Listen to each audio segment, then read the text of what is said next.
is trying to explain that terrorism is not local issue but a global issue, and as such, the country is also soliciting for support of the of partners globally to also fight these insurgents, and also talking of issues of I guess denying Nigeria of such, making reference to the Super Tucano. Is it about Tucano, and is the Tucano just a solution to fighting insurgency? Tucano is not a solution to the fighting insurgency. Tucano is just one of the required fighting tools that will come and assist in fighting insurgency, but certainly is not a solution to fighting insurgency.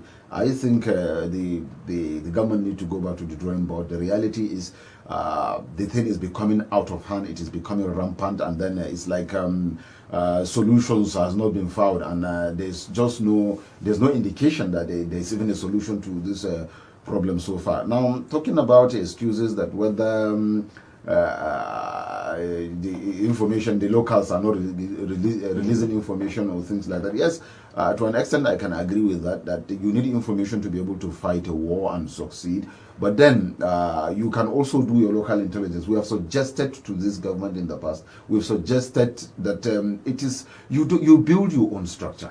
This is security we are talking about of a whole nation. You don't just talk about the locals. You can as well within the locals employ people within the locals and make them informants, pay them to give you information. What is wrong with that? Even in the world over, if you go to the Americas, if you go to China, if you go to Russia, if you go to Germany, anywhere in the country, you get informants. You pay informants. You don't just expect free information just like that. People are willing to give the information, but they are also afraid of their own security. You give information, how secured are you when you give that information? There's so many situations where people give information, at the end of the day they are being followed back, and then some of them were being killed because they gave information of how you can arrest insurgency, or how you can get Boko Haram members, or how you can get what do you call them, kidnappers and the likes of them. So information is power, and information is money. The government should be able to recruit people even within the locals, to pay them for local intelligence. Let them give information. That's number one. Number two, you have security agencies. You have retired members of the security agencies for example, retired members of Nigerian Armed Forces, retired members of Nigerian Police, retired members of the DSS. You have from the Customs, the Service, Immigration. What the reserves? Those guys are reserves. What are they doing? You are paying them every month in the name of pension, and then why can't the armed forces call back these people? Not calling them back to come and then fight the insurgency, but call them back for intelligence and information. These people are everywhere within every community. All you need to do is you have their list within all the security agencies. If it is in the armed forces, you have them in the military pension board. If it is in the police, you have them in the police pension board. All across, call these people back, sit them, select the ones you want to make use of. Across, they are everywhere, in every village, in every community. They mix up with everybody. Use these people as your information tool, but they are not doing that. They are trying to show that they are super intelligent, they know everything, and they can do it all alone. It is not possible. The world over, wars are fought with information. Wars are fought with tactics. Wars are fought with technology. That technological advancement we are lacking in Nigeria. That information the authorities are not ready to make use of. That the informant that they needed to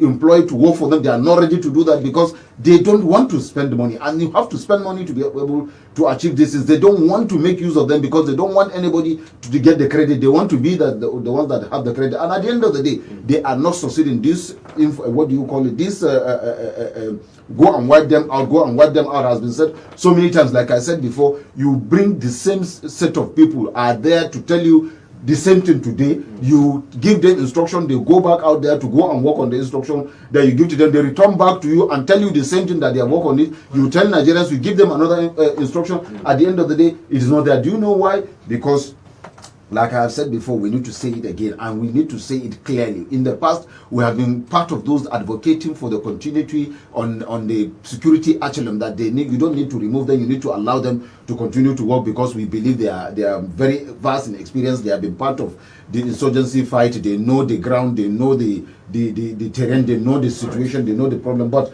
it has gone to a level now that it's like they are out of ideas.